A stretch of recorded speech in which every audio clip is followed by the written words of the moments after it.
RCR presenta Perú 2030, el mejor análisis sobre reforma del Estado, descentralización, modernización de la gestión pública, desarrollo regional y local, en el marco de los 17 Objetivos de Desarrollo Sostenible de la Agenda 2030.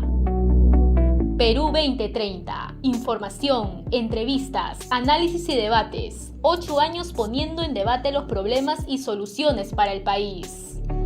Perú 2030, con la dirección y conducción de Franz Portugal. Muy buenos días, bienvenidos a nuestra audiencia nacional que nos ven y nos escuchan en la multiplataforma digital de la red de comunicación regional RCR, la red que comunica y une al Perú. Hoy día, sábado 17 de enero del 2026, vamos a presentarles nuestra edición 442 de Perú 2030, 9 años debatiendo los problemas del país y sus posibles soluciones en el marco de la Agenda 2030 de los Objetivos de Desarrollo Sostenible. Perú 2030 también se difunde en el portal de noticias enteratp.com que dirige el periodista Ignacio Arana. Iniciamos un año 2026 bajo el impacto de un cambio de paradigma que ha transformado irreversiblemente el concepto de soberanía en América Latina. La ejecución de la llamada Operación Lanza del Sur el pasado 3 de enero, que culminó con la captura de Nicolás Maduro y su posterior traslado a una prisión federal en Nueva York, ha sido presentada por la administración de Donald Trump como la victoria definitiva contra el narcoterrorismo. Sin embargo, tras la pirotécnica mediática del arresto, emerge una realidad mucho más compleja y alarmante. El régimen político en Caracas no ha colapsado, sino que ha sido, digamos, domesticado. Bajo la actual presidencia de Delcy Rodríguez, que era la vicepresidenta, estamos asistiendo a una instauración de una administración de facto supeditada a los intereses de Washington, operando bajo una lógica neocolonial que establece pues el famoso Plan de Seguridad Nacional 2025 del gobierno de Donald Trump. En este escenario, Venezuela se ha convertido en el laboratorio del denominado corolario Trump o doctrina Monroe o Don Roe, como también se le llama, una política de administración directa de recursos naturales, particularmente del crudo, ¿no?, que busca no solo la reconstrucción económica de Estados Unidos a través de la energía barata, sino también como el inicio de la expulsión posiblemente definitiva de la influencia de China en el hemisferio occidental, en particular en esa zona de la región. Esto nos lleva a preguntarnos si estamos ante el fin de la era de estados soberanos en América Latina. ¿Es el gobierno de Rodríguez un simple ejecutor de los intereses de la Casa Blanca? Para desentrañar estos interrogantes nos acompaña hoy un destacado especialista en política internacional con quien analizaremos, ¿no?, el fracaso de las salidas democráticas, el rol del asedio económico inspirado en la doctrina Nixon de los años 70 y las implicancias de este nuevo modelo de gobierno títere para el resto del continente. Tenemos como invitado para ver este tema al doctor Alberto Rocha Valencia. Él es doctor en Sociología por la Universidad de París 8 y profesor, investigador y titular en el Departamento de Estudios Ibéricos y Latinoamericanos en la Universidad de Guadalajara. Él tiene una amplia experiencia sobre estos temas, ha publicado algunos libros, ¿no? Y reside en México, aunque Alberto Rocha es peruano. Pero antes de presentarlo a nuestro invitado especial de hoy en día, vamos con algunos temas de la coyuntura política de la semana, como acostumbramos, como siempre, ¿no? Esta semana pues muestra pues que nuestro país se encuentra en una triple crisis, ¿no? En lo social, la inseguridad empuja a sectores enteros a la protesta desesperada. Ahí tenemos el contundente paro del 14, ¿no? De esta semana, ¿no? Los transportistas, ¿no? Pararon los motores, ¿no? También en lo institucional, ¿no? Estamos a un ejecutivo que está envuelto en escándalos de opacidad. Nos estamos refiriendo pues a la reunión con este empresario chino en el Chifa, de propiedad del chino, del edificio donde se ubica el Chifa, de propiedad de este empresario chino.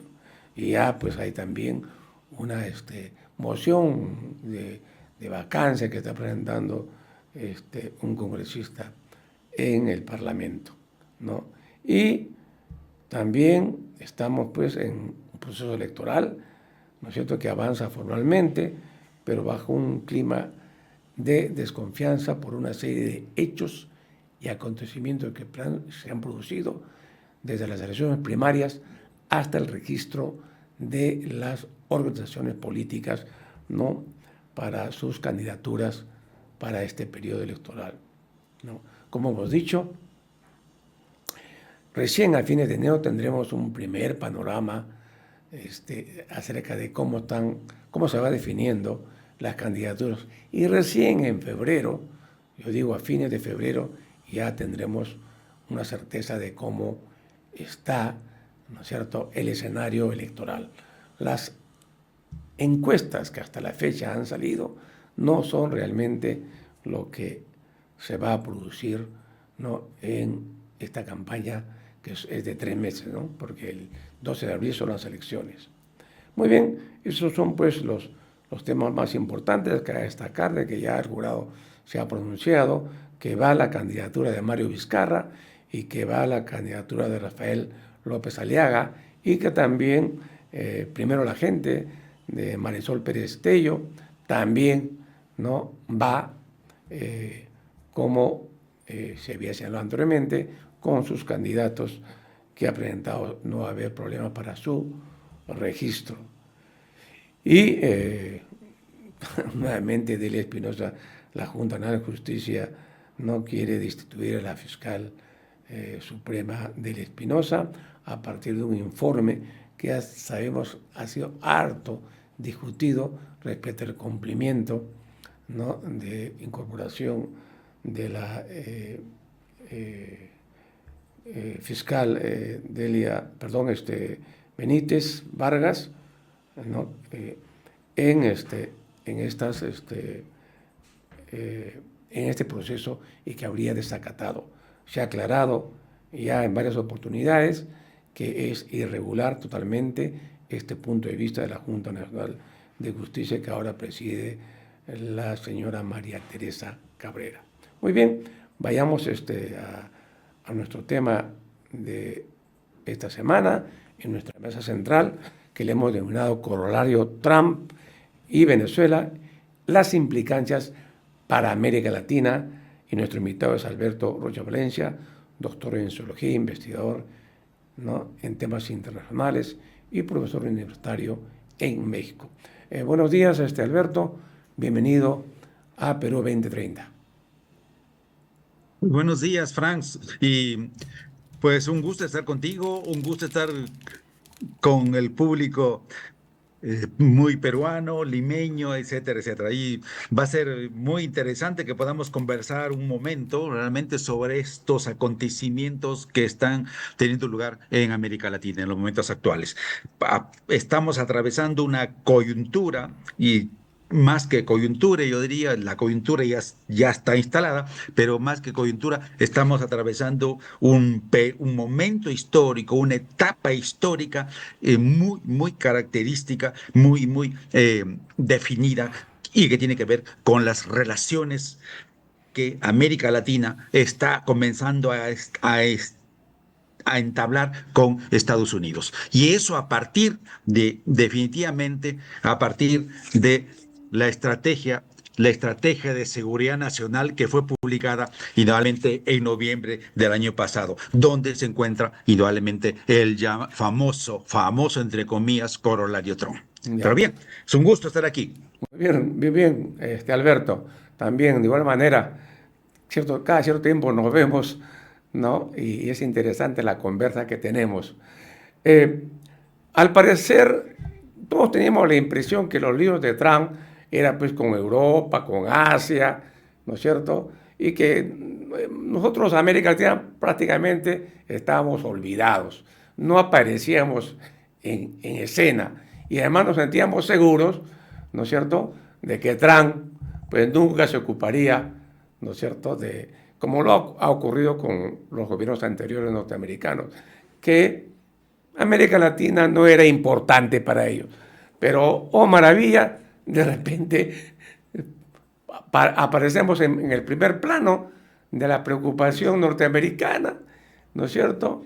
Y Donald Trump no crea pues esta historia de las muchas que ha creado Estados Unidos, ¿no? De que hay pues narcoterrorismo, ¿no? En América Latina y que había que intervenir también, ¿no? Algunos países que supuestamente, ¿no?, eran narcos y que estaban perjudicando pues, la seguridad nacional de Estados Unidos. Entonces, ha habido una especie de viraje, ¿no?, en la Así es. política. Inclusive la gente ya se olvidó de Ucrania, de Gaza, ¿no? Parece que hubieran pasado a un segundo nivel, ¿no? Y América Latina comienza a ser el protagonista de la política norteamericana. ¿Cómo entender este tema, Alberto? Muy bien. La pregunta me parece fundamental, Franz. Es decir, eh, creo que hay que expresar lo siguiente y formular esa pregunta. Es decir, la pregunta es, después del neoliberalismo, ¿qué sigue? En Occidente, indudablemente, y en el Occidente colectivo. Bien, esa es la cuestión, esa es la cuestión de fondo. Es decir, es la primera pregunta. La segunda pregunta es, indudablemente, y bueno, ¿qué planes nuevos de Estados Unidos para revertir su declive y su decadencia como superpotencia mundial? Esa es la segunda cuestión de fondo. Bien, yo creo que estas dos preguntas son claves que debemos tener presentes. Ahora bien, eh, creo que debemos tener presente un periodo histórico que va desde los años 1990, a fines del siglo XX, 1990, hasta el 2024, hasta el gobierno de Biden, Joe Biden. ¿Ok? Entonces, bien, claro, hay un paréntesis del primer gobierno de Donald Trump, pero creo que ya estaban ahí puestas algunas cuestiones importantes, pero creo que el problema solamente logra tomar toda su forma y todo su esplendor cuando aparece indudablemente la estrategia de seguridad nacional con su respectivo corolario Trump. Ahora, entonces, ¿cuál es el problema? El problema es que hasta el año 2024, bien, hasta ese año, lo que había en el mundo indefinitivamente era lo que se conocía como con el nombre del establishment neoliberal, y lo que había era la globalización neoliberal, etcétera, etcétera. Y esta era una política internacional impulsada por todos los gobiernos, con todos los gobiernos norteamericanos, indudablemente Biden, bien, y todos los que le antecedieron. Con el paréntesis, indudablemente, del primer gobierno de Donald Trump. Pero bien, entonces, ese periodo histórico es fundamental. ¿Por qué? Porque es el periodo en el cual Estados Unidos, desde una postura muy unilateral, muy unipolar, recordemos el llamado ensayo unipolar lanzado por Estados Unidos después de los años 1990-91, cuando proclama su victoria en el mundo, es decir, hemos triunfado en el mundo, adiós Unión Soviética, adiós países socialistas del este, etcétera, que hemos triunfado en el mundo y por lo tanto, indudablemente el mundo es nuestro y por lo tanto eso era el unilateralismo estadounidense y el ensayo unipolar. Nosotros somos el centro del mundo y por lo tanto el mundo está bajo nuestro control. Eso ha durado hasta el 2024, pero ha habido problemas. Hubieron ya problemas. ¿Y cuáles fueron los problemas? Los problemas iniciales estuvieron ya en los años 90. No se dieron cuenta. Bueno, eran conscientes. Los libros de Brzezinski ocultaban el problema. Pero ¿qué pasaron en los años 90? Los años 90 era la década de la exhibición del poder unipolar estadounidense, indudablemente. Pero ¿qué pasó? Lo que pasó es que en los años 90 se produjeron cuestiones fundamentales, es decir, la emergencia de la conformación y emergencia de estados semiperiféricos muy importantes, que después se van a transformar en los años 2000, ya en el siglo XXI, en potencias regionales y luego en potencias regionales globales y luego se van a transformar en el BRICS y luego en el BRIC Plus y por lo tanto van a terminar constituyendo un polo mundial. Y desde ese entonces, de los años 2000, el mundo fue avanzando hacia una suerte de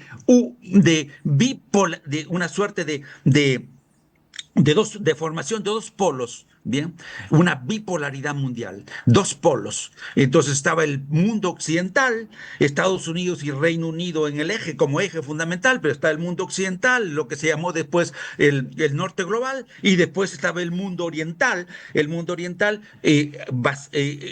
sustentado fundamentalmente en la relación China-Rusia y al cual se le va a llamar después indudablemente el sur global, China, Rusia, los BRICS, etcétera, y se le va a llamar el sur global. Esa polarización es el resultado del neoliberalismo y de la globalización neoliberal y del ejercicio unipolar estadounidense ejercido indudablemente durante todos estos años, que van desde los años 1990 hasta el 2024.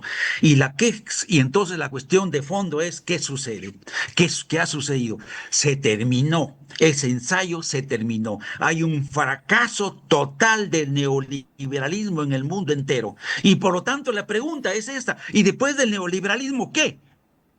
Ya. Es decir, esa es la cuestión de fondo. Después del neoliberalismo, ¿qué? Y entonces aparece Donald Trump con su segundo mandato. Y aparece la doctrina de seguridad nacional de Donald Trump con su corolario.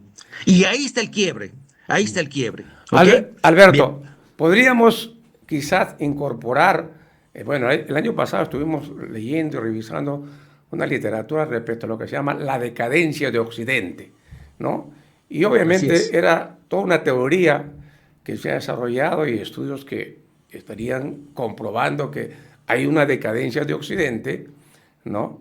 Y que, bueno, yo lo vi en ese momento, el año pasado, como Europa, pues, ¿no?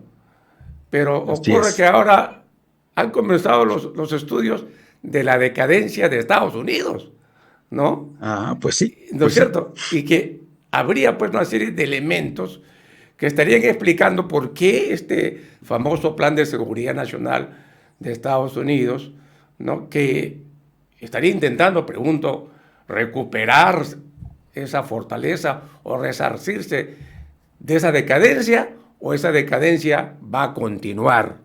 ¿Cómo ves tú el asunto? La cuestión, justo estamos hablando en el quiebre, estamos en el momento del quiebre. No entremos todavía a Donald Trump. Estamos en el momento del quiebre en los años 2000 hasta el 2024, Biden. Es decir, llega Biden Llega Biden y Biden lo que busca es tratar de alguna manera de resolver todos los problemas que Donald Trump había creado en su primer mandato. Y Donald Trump ya había comenzado a cuestionar el establishment neoliberal, ya había comenzado a cuestionar la globalización neoliberal. Biden ya estaba viendo la situación interna estadounidense de decadencia, de crisis en el interior de Estados Unidos, el declive, de Estados Unidos, bien, y entonces todo eso lo tenía presente los conservadores, pero el problema es el proyecto que va a surgir de todo esto. Ahora bien, pero la cuestión, Biden trata de resolver todos esos problemas durante su gobierno hasta el 2024, no lo logra definitivamente, no lo va a lograr. Y entonces ahí está el quiebre, ahí está planteado el problema central de la cuestión. Es decir, ¿qué pasa? ¿Qué va a pasar después? ¿Qué es lo que va a suceder después? Y entonces, a todo esto, hay que añadirle una cuestión de fondo.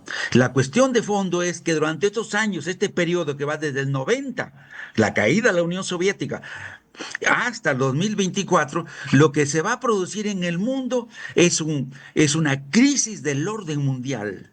¿Qué significa crisis del orden mundial? Ese es el contexto de fondo del orden mundial. ¿Qué significa eso? Significa que la estructura de poder mundial que se fundó en la Segunda Guerra Mundial como consecuencia de la Segunda Guerra Mundial y con los acuerdos de Yalta y los acuerdos de San Francisco, etcétera, esa estructura de poder es la que mantuvo después también a la institución de la Organización de Naciones Unidas. Y esto es la relación entre esa estructura vertical y la estructura horizontal, permitieron fundar un orden, indudablemente un orden liberal. Bien, entonces, bien, pero eso, durante este periodo que hemos mencionado, que estoy mencionando, eso se ha hecho, prácticamente se ha deshecho. La estructura de poder mundial, la geoestructura de poder mundial. Nosotros explicamos esto en este libro que publicamos hace poco. Aquí está, se lo recomiendo. Aquí está. Esa geoestructura de poder mundial se deshizo durante este periodo. No existe más. Y si no hay más geoestructura de poder mundial, las Naciones Unidas están en el aire, las Naciones Unidas están flotando. Por eso es que la ONU tampoco funciona, por eso es que el derecho internacional tampoco funciona, por eso es que los tratados, los convenios, todo está de alguna manera en el aire, no se sostienen en nada. Y esa es la crisis en la cual estamos. Pero entonces, como resultado de esto, como resultado de esa crisis, el mundo se fue polarizando, como lo acabo de señalar. Comenzó a polarizarse y por lo tanto aparecieron las cabezas del conflicto. Por un lado, Estados Unidos, sostenido hasta cierto punto todavía por Reino Unido, muy neoliberales, con un proyecto muy neoliberal, y por otro lado, el otro polo, China, Rusia, indudablemente con un proyecto más o menos neodesarrollista en Asia-Pacífico, etcétera, etcétera. Eso es lo que apareció. Entonces, comenzó desde esos tiempos, ya los años 2000, la confrontación entre el G7 y los BRICS Plus, la confrontación entre Estados Unidos, Reino Unido y China y Rusia, esa confrontación y esa disputa, pero fundamentalmente la disputa entre Estados Unidos y China. Y entonces esa disputa entre Estados Unidos y China es una competencia abierta por las nuevas tecnologías, todas las nuevas tecnologías, por la conformación de nuevas empresas multinacionales de rango mundial, por las inversiones en el mundo entero, etcétera. Y esa batalla está situada en dos ejes: el eje geoeconómico y el eje geopolítico. Hasta los años 2024, en el eje geoeconómico, China era predominante. Bien. Y en el eje geopolítico, el predominante sigue siendo Estados Unidos. Y ese ha sido el problema, y esa ha sido la disputa central. Y esa disputa ha continuado después, pero ha continuado de otra manera.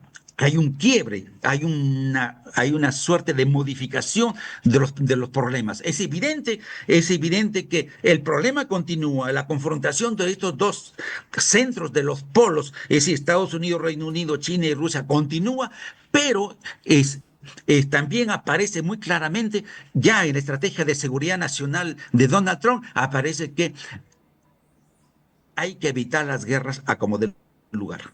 Y entonces, en otras palabras, en el contexto, en el periodo anterior, hasta el 2024, recuerden que hubieron dos guerras fundamentales. La guerra de Ucrania, Rusia incursionando al interior de Ucrania, y por otro lado, Israel incursionando en Gaza y en todo Palestina.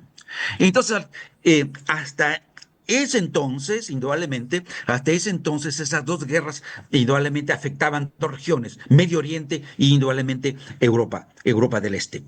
Pero hay problemas de fondo, hay problemas de fondo y aparece una sospecha.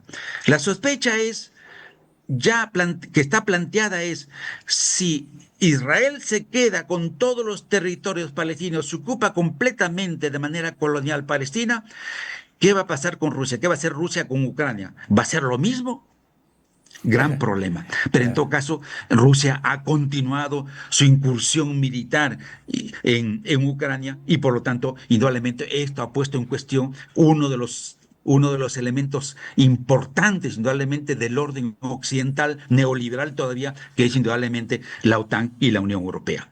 Y entonces, esas tensiones esas tensiones son las que están presentes en los años 20, 21, 22, 24, y sobre todo en el año 24, y son las tensiones con las cuales Donald Trump llega al poder. Y entonces creo que es fundamental esto, entenderlo. Sí, no podemos entender, como lo vamos a ver en un ratito, no podemos entender por qué una estrategia de seguridad nacional tan sencilla como la de Estados Unidos, porque es una cosa muy pequeña, definitivamente, es tan sencilla, está totalmente cargada hacia América Latina y también hacia Asia. Son los dos ejes fundamentales. Europa, híjole, francamente, ya lo vamos a ver seguramente. Pero en todo caso, ¿por qué está tan cargada hacia América Latina? Bien, y entonces es la discusión que me parece que podríamos tener. Gracias. Bueno, Es bien interesante lo que planteas, un poco has ordenado el panorama de interpretación de esta situación que estamos viviendo y que parece que va a tener un desarrollo, ¿no?, en los próximos meses. El tema ahí que también me preocupa es esa frase que ahora sí tiene, ¿no?, una fuerza, que es América para los americanos, pero entendida, ¿no?, en el sentido de que América, ¿no?, es para los Estados Unidos, ¿no? Porque, ¿cómo se explica que diga Trump que el petróleo es de su propiedad? El petróleo así es de su propiedad, lo dice textualmente, es. ¿no? O Es que sea, es el hemisferio occidental. ¿no es cierto? Y bueno, y que ninguna otra potencia puede intervenir, tener relaciones comerciales, financieras, etcétera, con América Latina, ¿no? Es decir, son parte de su propiedad América Latina, donde no puede entrar, ¿no es cierto?, otras potencias mundiales u otros países. Es decir, tendríamos que solamente comerciar, ¿no?, y estar supeditadas solamente en exclusividad a las inversiones norteamericanas. Y si nos salimos de esa regla, pues nos intervienen, pues, ¿no? Y ya puso el ejemplo de Venezuela, ¿no? ¿No? Y eso podría sucederle a cualquier otro país. Ya, esa es la parte que me gustaría que lo puedas desarrollar, porque hay la otra parte que también es interesante conversarla, es el tema de China, ¿no? El Así es. fenómeno chino, que en 10 años, ¿no?, en 10 años, pues ha dado un salto astronómico, ¿no? Y que ha, pues, desbalanceado, ¿no?, el núcleo de las potencias, entre ellas principalmente norteamericanas, pues, ¿no? Muy bien. Mira, a ver, entonces, noviembre. 2025, la estrategia de seguridad nacional de Donald Trump y el corolario, el famoso corolario que él mismo ha denominado corolario Trump. Pero antes de eso, para llegar al corolario Trump 2025, necesitamos echar una mirada muy rápidamente a todo el despliegue estadounidense eh, desde inicios del siglo XIX hasta los momentos actuales, de Estados en América Latina, indudablemente el hemisferio occidental, fundamentalmente, ¿no? Pero bien, entonces recordemos algo que está presente en Estados Unidos, que es lo que se conoce con el nombre de la doctrina del destino manifiesto. Si esto, híjole, esto es, para resumirlo, esto fue la empresa colonial más grande de Estados Unidos. Imagínense, avanzó desde el este al oeste y se transformó en lo que es, indudablemente, un país muy grande y después en una potencia, en un país semiperiférico y al inicio del siglo XX ya era una potencia regional, definitivamente, y muy rápidamente una potencia regional global hasta convertirse en una potencia mundial ya entre la Primera Guerra Mundial y la Segunda Guerra Mundial. Pero el signo manifiesto. Así, pero en ese colonialismo, recordemos, se lleva la mitad del territorio de Estados Unidos. De Estados Unidos, la mitad del territorio de los Estados Unidos mexicanos, de México, la mitad de su territorio. Pero cuando decimos la mitad de su territorio, se están llevando a la riqueza petrolera de Estados Unidos. Es decir, de ese expansionismo colonial, porque no podemos hablar de neocolonialismo todavía, de ese expansionismo colonial resurge Estados Unidos. ¿Ok? Entonces es la primera, es el famoso destino manifiesto. Y entonces, desde ese entonces, el espíritu colonialista está presente en todos los actos de Estados Unidos respecto a América Latina. Y después, recordemos la doctrina Monroe, de 1823, lo que acabas de señalar tú, América para los americanos. Entonces, ¿qué es esto? Estamos hablando de inicios del siglo XIX. Inicios del siglo XIX, indudablemente, ¿cuál es el problema? El problema es la independencia de las Américas y un poco antes estuvo la independencia de Estados Unidos, indudablemente, con respecto a la potencia colonial inglesa. Gran Bretaña, Inglaterra, etcétera, etcétera. Pero ahora América para los americanos, ¿qué significaba? América para los americanos significaba, bueno, que Estados Unidos como indudablemente una potencia emergente, indudablemente buscaba proteger al conjunto de los territorios del hemisferio occidental, indudablemente, y del conjunto de América. América para los americanos. Pero bien, desde ese entonces ya está presente la cuestión de que indudablemente América Latina, el hemisferio occidental en su conjunto y específicamente América Latina es una zona de influencia de Estados Unidos y que por lo tanto ninguna potencia mundial puede incursionar en ella. Esa es la doctrina Monroe, 1823. Pero después de eso aparece el famoso llamado corolario Roosevelt, Theodore Roosevelt, 1904. Eso también, esto es un vuelco, es importante. Entonces, ¿en qué consiste?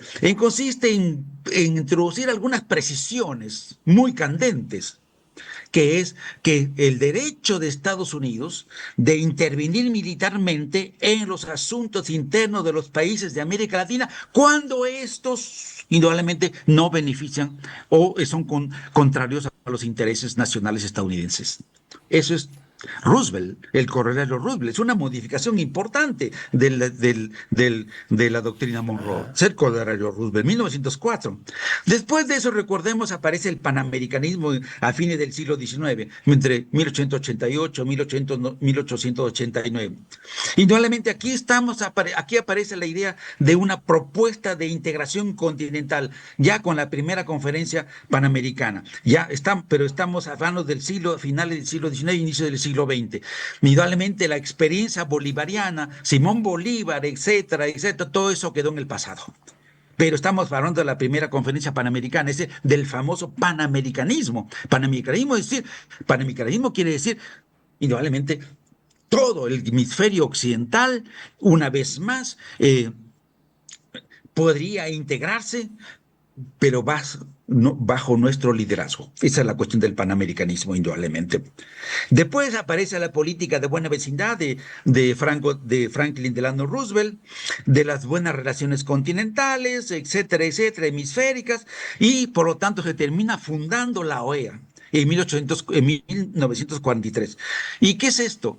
La OEA es el instrumento para el control geopolítico de América Latina y el Caribe, del hemisferio occidental. Esa es la OEA. Entonces, como ven ustedes, es decir, todos los pasos que ha dado Estados Unidos, que ha ido dando Estados Unidos a lo largo del tiempo, obviamente están vinculados a su influencia. Ahora bien, después recordemos algo más cercano, algo mucho más cercano a nosotros, que todos debemos recordar, el ALCA del ALCA, la famosa propuesta de creación de un área de libre comercio de las Américas, en la cual todos deberían, en todos los procesos de integración regional de las Américas y igualmente de América Latina, deberían integrarse en un solo acuerdo comercial.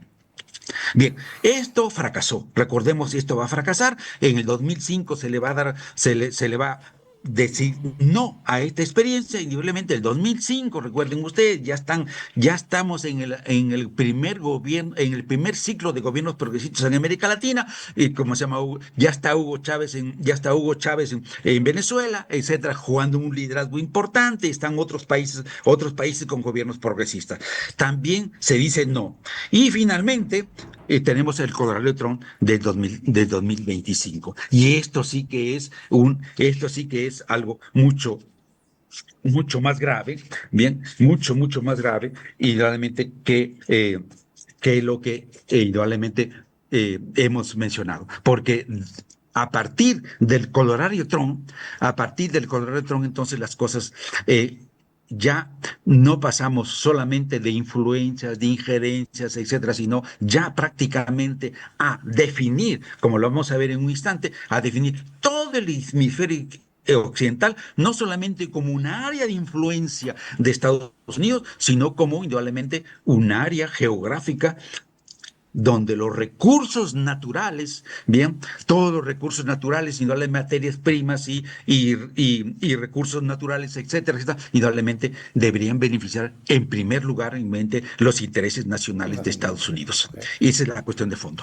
Okay. Muy bien, Alberto, vamos a hacer una breve pausa, ya nos pasamos de la media hora, hacemos una breve pausa y regresamos contigo para seguir conversando sobre este tema tan importante para América Latina. Volvemos, amigos, en breves instantes.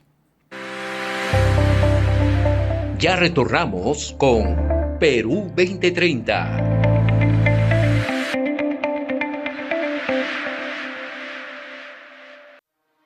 Después de tantas horas en el aula, también mereces viajar tranquilo.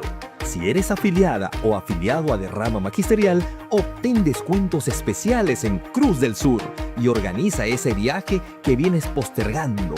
Vacaciones, visitas o estudios, pagando menos y viajando seguro.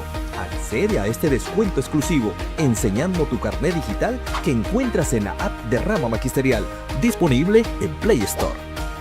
60 años de Rama Magisterial, construyendo confianza, generando bienestar. TV para todos, 100% gratis, en un solo lugar. TV 360, canales de todo el país, series peruanas, series coreanas, series internacionales, películas para todos los gustos y lo mejor de todo, con megas ilimitados. Descarga TV 360 ahora en tu plataforma favorita.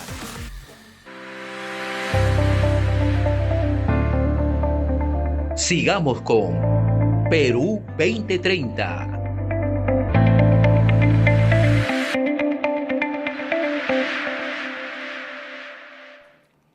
Bien, amigos, estamos de vuelta conversando con Alberto Rocha sobre el impacto para América Latina del denominado corolario Trump y su intervención en Venezuela.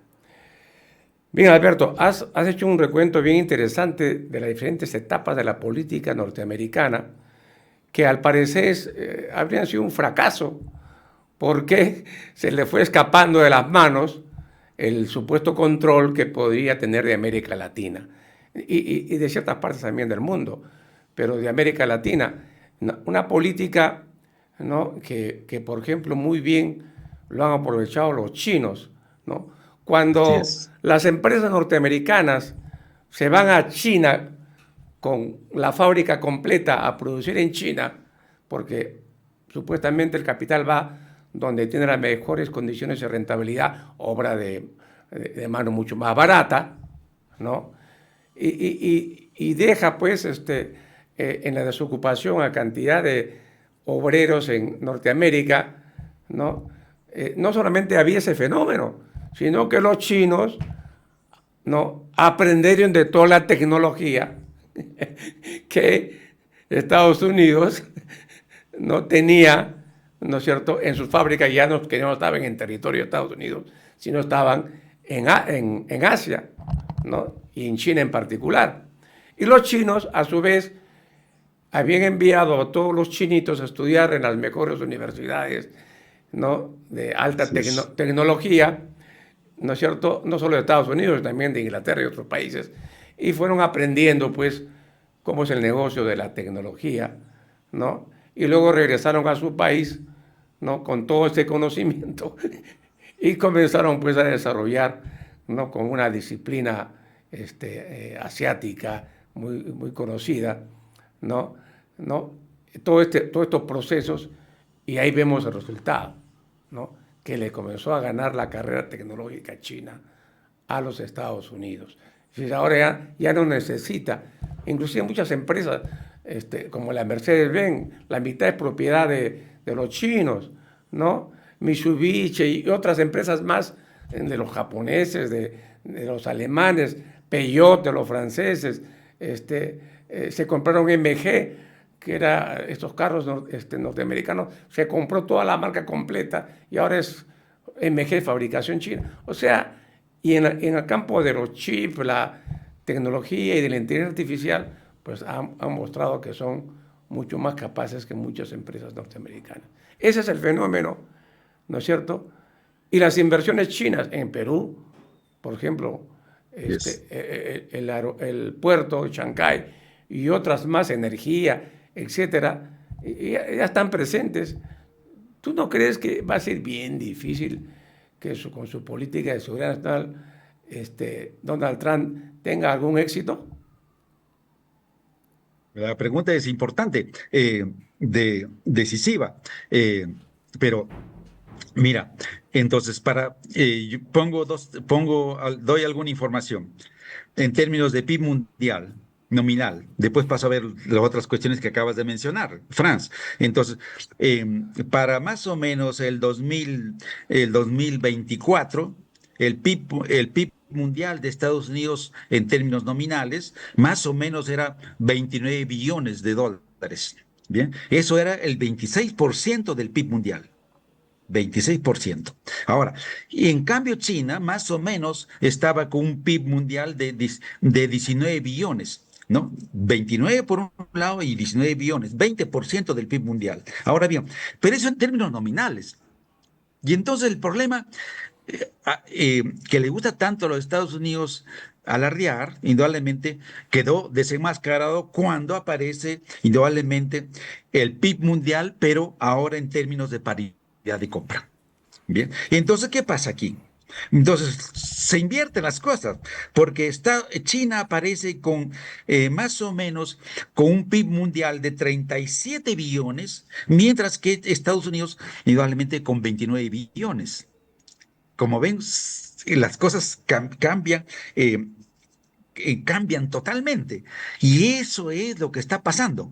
Eso es lo que está pasando. Pero además de eso, además de esto que acabo de mencionar, y esto es expresión indudablemente, de que en el tablero, digamos así, geoeconómico, China va ganando la disputa, va en la delantera definitivamente, y entonces tiene que ver con las cuestiones, indudablemente, de las nuevas tecnologías, 15, 20 nuevas tecnologías que están en curso en el mundo. La disputa es muy fuerte entre Estados Unidos y China en esto, definitivamente, pero además de eso, también la formación de nuevas empresas y, como dije hace un momento, indudablemente, la incursión de cada uno de los países y sobre todo de China en el mundo entero y en América Latina. Pero China incursiona en el mundo entero no colocando bases militares, ¿me entienden? China incursiona en el mundo entero invirtiendo, generando desarrollo, generando infraestructura, creando empresas, impulsando procesos productivos, impulsando indudablemente la generación de nuevas tecnologías. Es positiva la cuestión. Es positiva, es decir, China está actuando de esa manera. Pero por otro lado, la acción de Estados Unidos es negativa, porque instalar fuerzas armadas, bases militares en el mundo entero, como lo ha hecho y en América Latina, y como lo ha hecho en Argentina, como lo ha hecho en Ecuador, y al parecer lo quiere hacer también en Perú y en otros lugares, indudablemente es negativo. Totalmente, porque control de sus áreas de influencia, pero no hace nada. Es decir, miren Centroamérica, el problema de la inmigración centroamericana y latinoamericana. ¿Cómo la paran? ¿Cómo pararla, pues? La cuestión de fondo. Entonces, pero claro, ya hubo toda una discusión la vez pasada entre el gobierno entre el gobierno mexicano y el gobierno de Biden. Es decir, había que generar desarrollo en América Central. Para evitar la migración hay que generar procesos de desarrollo. Claro. Pero no se hizo nada. Y quien invirtió México invirtió, pero Estados Unidos no hizo nada. ¿Y acaso Estados Unidos genera procesos de desarrollo en América Latina y el Caribe? Es decir, a Estados Unidos se le puede haber ocurrido crear un puerto, construir un puerto como el de Chancay, o a Estados Unidos se le puede haber ocurrido proyectar un tren bioceánico desde Brasil hasta Perú y otras alternativas y creación de otras infraestructuras. No, indudablemente no. Esa es la diferencia. Entonces, ese es el problema del declive de Estados Unidos, bien, el declive, y por otro lado, la emergencia de China. Es decir, estamos en este momento discutiendo ya de que hay una nueva fase del ciclo de Kondratiev, bien, nueva fase, una fase A del ciclo de Kondratiev, pero esa fase A del ciclo de Kondratiev, que es crecimiento, ascenso, expansión de la economía mundial, probablemente no está dada en Occidente. Estados Unidos se está quedando. Esa es la pelea. Y eso es indudablemente todo el problema de Donald Trump. ¿Cómo le hago? ¿Cómo le hago? ¿Cómo le hago? Voy a volver sobre eso más adelante. Pero bien, y entonces, indudablemente, China va adelante. Es decir, controla. Y la dinámica geoeconómica mundial ya está en manos chinas. Y por lo tanto, hay un nuevo centro de la economía mundial que está tomando forma en China. Y eso tiene que ver indudablemente con el desplazamiento, no solamente ya de Europa, porque Europa se quedó muy atrás, definitivamente en toda esta competencia, y ha estado muy subordinada a Estados Unidos. No, ese es el problema, el dolor de cabeza de Estados Unidos. Pero Estados Unidos, y hay algo que no hay que olvidar, Estados Unidos ha previsto esto, sabía que venían estas situaciones, y por lo tanto Estados Unidos se encargó de eliminar todos los adversarios del parte del mundo occidental que le pudieran hacer competencia. Eliminó a Japón como competidor, y eliminó indudablemente a la Unión Europea y específicamente a Alemania de la competición, y se quedaron solos, pues. ¿Para qué? Para proyectar lo que ellos llamaron su nuevo siglo americano. Pero ese nuevo siglo americano tiene problemas. Tiene problemas, indudablemente, y los problemas son que al parecer ese nuevo siglo americano no tendrá lugar en Occidente, que ese nuevo siglo americano al parecer está configurándose en Asia-Pacífico y con China en el centro de esto. Claro. Y eso es fundamental, porque hay muchas cosas más. ¿Y cuál es eso? Y eso no solamente es un problema, de disputa de hegemonía, bien, si no hay un problema mayor. El problema mayor tiene que ver con el predominio de la civilización occidental. Se terminó el predominio de la civilización occidental. La decadencia de la civilización occidental está expresada en la situación de la Unión Europea en los momentos actuales y también, de alguna manera, en Estados Unidos. Decadencia de la civilización. No estoy diciendo fin, no, no, por Dios, nada. No, no hay, aquí no termina nada. No, decadencia. Eso quiere decir que estará terminando. Miren esto, mire, escuche esto, tú y ya sabes a quién me refiero. Se estará terminando la llamada colonialidad del poder que anunció Aníbal Quijano en sus desarrollos teóricos en su última etapa de su vida como intelectual indudablemente brillante a nivel internacional. Eso se está terminando. ¿Por qué? Porque si Asia-Pacífico se instala en el mundo como centro, nuevo centro, habrá una nueva civilización muy importante. Y si no es una que predomine, por lo menos estaremos en una situación multicivilizacional, pluricivilizacional, pluriregional, multipolar. Eso es de alguna manera el futuro, pero está por discutirse, está por verse, no sabemos todavía. Y hablando Okay. de los graves problemas que tú señalas, Alberto, que tiene Estados Unidos, está el tema del dólar como valor Así de es. transacción internacional, Que que estaría ahorita en caída porque ya está en Asia está generando su propio moneda de cambio, que es el yuan, Así ¿no es, es cierto? así es, Entonces, así es. y el otro elemento que es que buena parte de los bonos norteamericanos están en posesión de China Ya los está vendiendo. y los está vendiendo, ¿no es Así cierto? es. Lo cual, obviamente, o sea, va a generar graves problemas en el valor Así es. de la moneda norteamericana, ¿no es cierto? Y parece Así es. que esto habría sido pues, parte de una estrategia china que sin mucho aspaviento comienza a lanzar, ¿no es cierto? Y que ataca a la línea de flote de los norteamericanos. ¿Cómo ves el tema El tema monetario, indudablemente Estados Unidos ha mantenido un predominio económico mundial gracias indudablemente al rol del dólar, la moneda indudablemente de paridad, la moneda de cambio, la moneda de referente internacional de todas las transacciones, indudablemente. Eso le daba a Estados Unidos una ventaja económica sin igual. Eso se está derrumbando. Eso se está derrumbando. ¿Por qué? Porque los países de Asia-Pacífico y otros están intercambiando sus productos con sus propias monedas. E incluso en Asia-Pacífico, que es entre Rusia y China, se estaría creando un nuevo sistema monetario. Pero todo esto son todavía procesos en curso. No podemos decir ya está. No, son procesos en curso. No sabemos si realmente todavía están las cosas ya establecidas para adelante. Es decir, en otras palabras, creo que debemos tener presente que la configuración, estamos en un proceso abierto de cambio de orden mundial, que estamos en un proceso abierto hacia la una nueva configuración del orden mundial que no sabemos cómo va a quedar establecida todavía en términos de por lo menos dos elementos. La primero de la conformación de una nueva geoestructura de poder mundial, primera cuestión. Ese problema tiene que resolver. ¿Y cómo se resolvió anteriormente? Se resolvieron con guerras mundiales. Esta vez, al parecer, no habrá guerra mundial, porque la guerra mundial implicaría que vamos a desaparecer del planeta, Claro. por la problemática atómica y los misiles, etcétera, etcétera. Entonces, la geoestructura. Entonces, ¿cómo va a quedar? No sabemos. Ahora bien, segunda cuestión. ¿Qué organización mundial, global se va a conformar? No lo sabemos. La ONU ya está vieja, obsoleta. Por Dios, no podemos. Yo todavía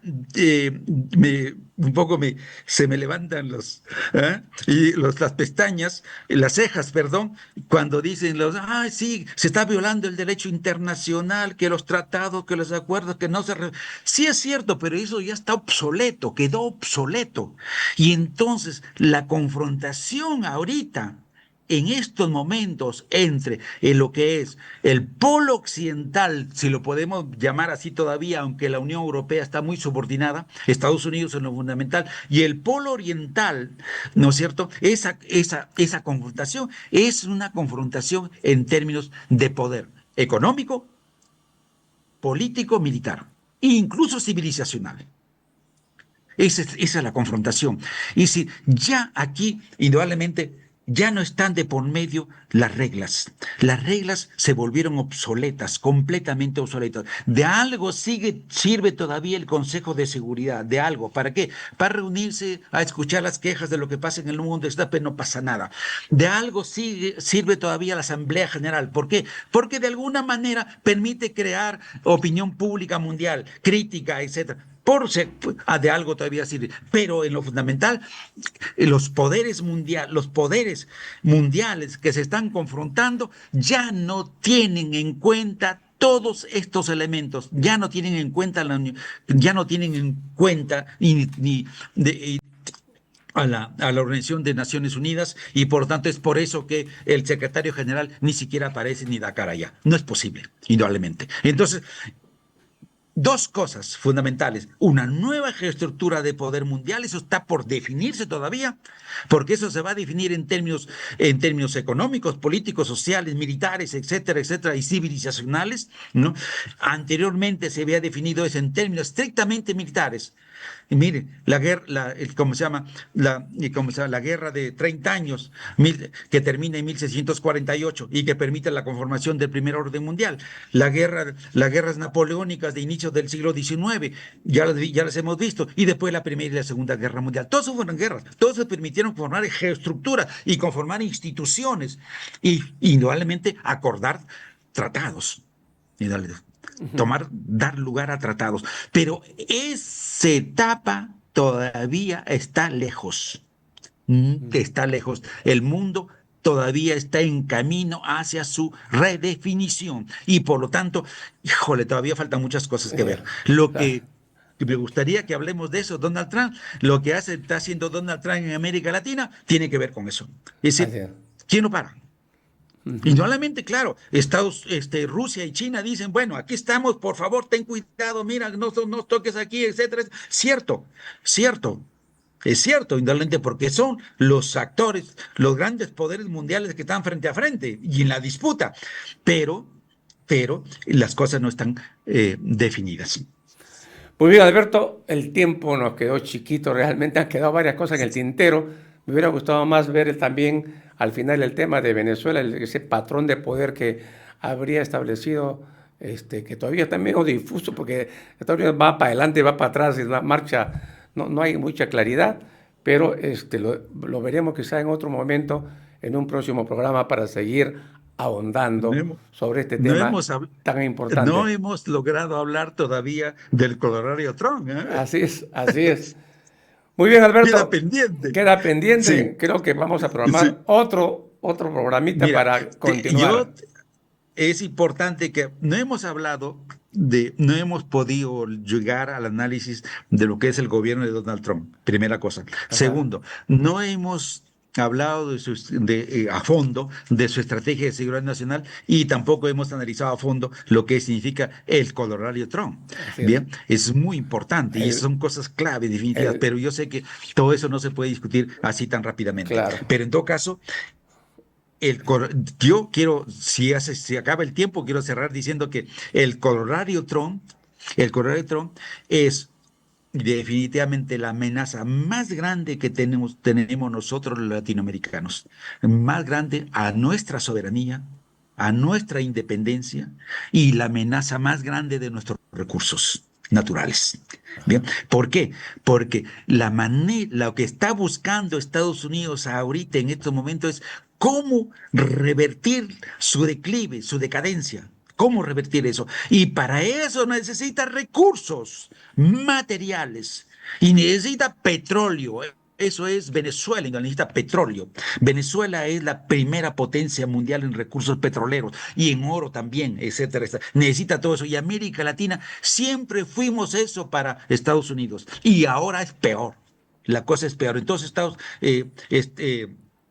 ¿cómo se llama? Estados Unidos está buscando indudablemente abrir todas las puertas en América Latina para poder ingresar. Y recuerden ustedes que lo está haciendo ¿de qué manera? Buscando el alineamiento de los países latinoamericanos. Claro, todos los países conservadores, con gobiernos conservadores en América Latina, están alineados a Donald Trump, ya están alineados completamente. ¿Quiénes quedan? Quedan los gobiernos progresistas, los pocos gobiernos progresistas que quedan, y entonces está acosándolos completamente. Y eso es la situación contra Colombia, esa es la situación contra Brasil, eso es lo que ha pasado en Honduras, etcétera, etcétera, etcétera, etcétera. Y entonces, para Donald Trump, los gobiernos progresistas son el enemigo que hay que, ya sabemos que, lo que han hecho con Maduro. Así es. Maduro no se explica. No sé, que dictador, que no sé cuánto. No, ese es el problema de fondo. Definitivamente ese no es el problema de fondo. Pero hablaremos más adelante de esto. Muy bien. Con todo gusto. Muchas gracias, Alberto. Ha sido muy interesante la conversa. Nos vemos. Muchas gracias por tu presencia. Amigos, gracias a ti y gracias a todos los que han estado presentes en esta emisión. Muy bien. Nos vemos entonces con ustedes, amigos, que nos ven y nos escuchan en la red de comunicación regional RGR el próximo sábado con Perú 2030, como siempre, a las 11 de la mañana. Muy buen fin de semana. RCR presentó Perú 2030. Retornamos en nuestra próxima edición con más información, entrevistas, análisis y debates sobre los problemas del país y sus soluciones. Perú 2030.